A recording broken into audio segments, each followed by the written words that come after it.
ശശി തരൂർ എന്ന രാഷ്ട്രീയക്കാരനെ ആരും ശരിക്കും മനസ്സിലാക്കിയിട്ടില്ല, അല്ലെങ്കിൽ അദ്ദേഹത്തെക്കുറിച്ച് ആരും പഠിച്ചിട്ടില്ല എന്നർത്ഥം. നാളെ രാവിലെ അല്ലെങ്കിൽ ഉച്ചയ്ക്ക്, അതുമല്ലെങ്കിൽ നാളെ വൈകുന്നേരം ശശി തരൂർ BJPയിൽ പോകുമെന്നൊക്കെ പറഞ്ഞു നടന്നവർ ഇപ്പോൾ തല താഴ്ത്തി നടക്കേണ്ടി വന്നിരിക്കുന്നു എന്നുള്ളതാണ് യാഥാർത്ഥ്യം. അന്ന് തരൂരിനെ കളിയാക്കിയവർ പലരും രാത്രിക്ക് രാമാനം പോയി RSSൻ്റെ അടുക്കളയിൽ നിന്നും അവലോസുണ്ടയും കഴിച്ച് PM ശ്രീയിൽ ഒപ്പിട്ട് വന്നപ്പോൾ തരൂർ തൻ്റെ നട്ടെല്ല് ഇപ്പോഴും പണയം വച്ചിട്ടില്ല എന്ന് തെളിയിച്ചു കൊണ്ടിരിക്കുകയാണ്. അദ്ദേഹം ഇന്നൊരു കാര്യം പറഞ്ഞിരിക്കുന്നു. അതായത് RSS മേധാവി മോഹൻ ഭാഗവതുമായി വേദി പങ്കിടാൻ പോലും തന്നെ കിട്ടില്ല എന്നാണ് തരൂർ അറിയിച്ചിരിക്കുന്നത്.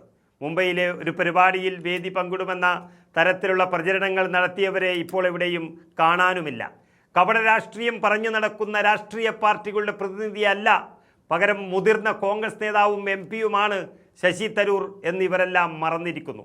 അതായത് international move to United Nation സംഘടിപ്പിക്കുന്ന ഒരു സമ്മേളനത്തിൽ ശശി തരൂറും മോഹൻ ഭാഗവതും പങ്കെടുക്കുന്നുണ്ടെങ്കിലും ഒരേ വേദിയിൽ ഇരിക്കില്ല എന്നാണ് ശശി തരൂർ വ്യക്തമാക്കിയത്. സോഷ്യൽ മീഡിയയിലടക്കം വലിയ ചർച്ചയായതിനെ തുടർന്നാണ് തരൂർ തന്നെ Xലൂടെ വന്ന് വിശദീകരണം നൽകിയത്. ഇത് RSSൻ്റെ പരിപാടിയൊന്നുമല്ല, എല്ലാ വിഭാഗം ചിന്തകന്മാരെയും വിദ്യാഭ്യാസ വിചക്ഷണരെയും ക്ഷണിക്കുന്ന ഒരു വിദ്യാർത്ഥി കൂട്ടായ്മയാണിത്. അവിടെ ശശി തരൂരിന് പോകാൻ വിലക്കൊന്നുമില്ല എന്നാണ് അദ്ദേഹം പറഞ്ഞിരിക്കുന്നത്.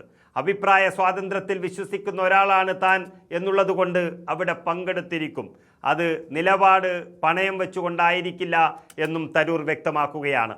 അതായത് ആഗസ്റ്റ് 7-നും 8-നും നടക്കുന്ന ബോർഡ് യോഗത്തിലും പരിപാടികളിലുമാണ് താൻ പങ്കെടുക്കുന്നത് എന്ന് അദ്ദേഹം അറിയിക്കുന്നു. മോഹൻ ഭാഗവത് പങ്കെടുക്കുന്നത് അതിന് മുമ്പ് മറ്റൊരു പരിപാടിയിലാണ്. അന്ന് പാർലമെൻറ്റ് സമ്മേളനത്തിൻ്റെ ഭാഗമായി ഡൽഹിയിലായിരിക്കും താൻ എന്നാണ് ശശി തരൂർ Xൽ വ്യക്തമാക്കിയത്. കോൺഗ്രസ് പാർട്ടി RSSനെ ശക്തമായി എതിർക്കുന്ന ഒരു പശ്ചാത്തലത്തിലും ശശി തരൂർ പലപ്പോഴും പാർട്ടിയുടെ ഔദ്യോഗിക നിലപാടുകളിൽ നിന്ന് വ്യത്യസ്തമായി സംസാരിച്ചിട്ടുള്ളതിനാലും ഇരുവരും വേദി പങ്കിടുമെന്ന വാർത്ത വലിയ രാഷ്ട്രീയ ചർച്ചകൾക്ക് വഴിവെച്ചു. അങ്ങനെ ഒരു ചർച്ച കൊണ്ടുവരാൻ മറ്റുള്ളവർ ശ്രമിച്ചുകൊണ്ടേയിരുന്നു. ശിവസേന നേതാവ് ആദിത്യ താക്കറെയും മോഹൻ ഭാഗവതിൻ്റെ പങ്കാളിത്തത്തെ വിമർശിച്ചുകൊണ്ട് രംഗത്ത് വന്നതാണ്.